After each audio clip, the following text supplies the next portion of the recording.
That's a great question, and probably we should pray for all of those leaders, church leaders and government leaders. I suspect in the circumstances we as Americans find ourselves in these days, it may well be more on her mind to be thinking of civil leaders and political leaders. And, you know, I just recently completed for Ligonier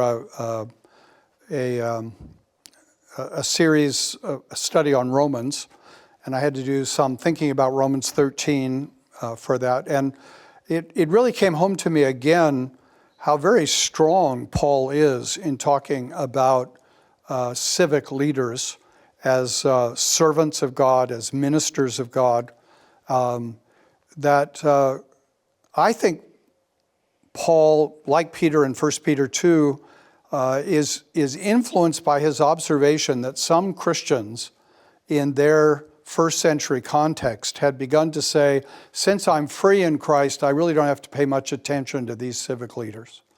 I'm free in Christ and therefore transcend obligations to these unbelieving civic authorities. And both Paul and Peter are making very strong arguments that that is fundamentally wrong, that our freedom in Christ does not dissolve our obligations of obedience to the civil authorities God has placed over us. And so our prayers for those civil authorities ought to be serious and sincere and earnest. They ought to be prayers that the civil authorities would fulfill the responsibilities that God has given them. And that responsibility is to do justice, to promote real justice in the world, not to serve themselves or their own interests or the interests of any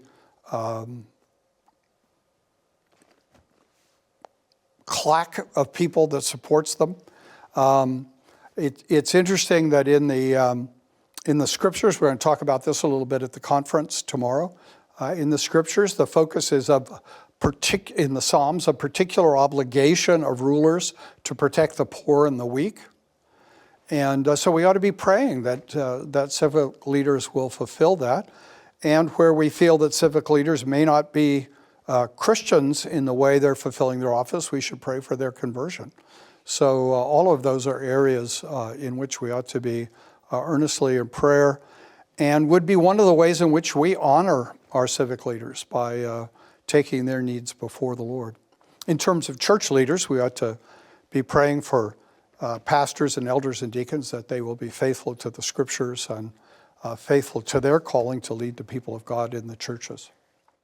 That answer was recorded live during a special Ask Ligonier event.